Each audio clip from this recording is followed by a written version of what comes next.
নজর রাখবো পরবর্তী সংবাদে।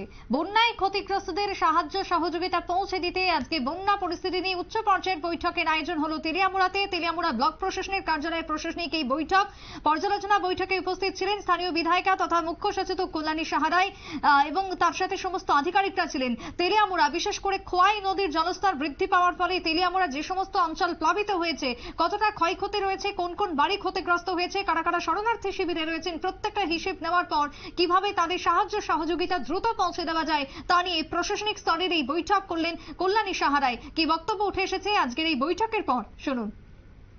তেলিয়ামুড়ার তো বিপর্যয় হয়েছে, আপনারা জানেন। কৃষি মানে এগ্রিকালচার, এআরডিডি থেকে শুরু করে প্রত্যেকটি ক্ষেত্রে বিপর্যয় হয়েছে। যে বিপর্যয়কে যদি টাকা দিয়ে আমরা দেখি 118 কোটি টাকার উপর খরচ, মানে ক্ষতিগ্রস্ত হয়েছে, যে অ্যাসেসমেন্টটা এসছে। তো এই জায়গায় দাঁড়িয়ে আমার মনে হয়েছে আমরা তো রিলিফ ক্যাম্পে মানুষকে রিলিফ দেওয়ার চেষ্টা করেছি, কিন্তু এখন যখন রিলিফ ক্যাম্প ছেড়ে বাড়িতে যাচ্ছে, এক একজনের বাড়িতে মানে ঘরের চাল পর্যন্ত পলি জমে রয়েছে, বালি জমে রয়েছে। কৃষিক্ষেত্রে সবটি জায়গায় পুকুর ভেঙে গেছে, পুকুর থেকে মাছ বেরিয়ে গেছে।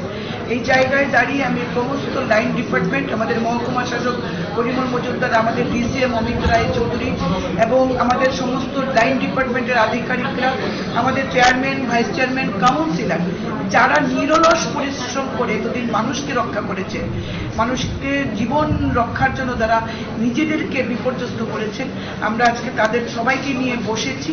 কিভাবে অ্যাসেস করে অ্যাসেসমেন্টটা যেন সঠিক হয়, মানুষকে যাতে সঠিকভাবে আমরা সাহায্যের হাত বাড়িয়ে দিতে পারি, এই নিয়ে আজকে আলোচনা হয়েছে। প্রত্যেকে এত পজিটিভলি রেসপন্স করেছেন, আমার মনে হয় কোনো মানুষ বঞ্চিত হবেন না। আমরা সেদিকে সজাগ দৃষ্টি রাখছি। ধন্যবাদ।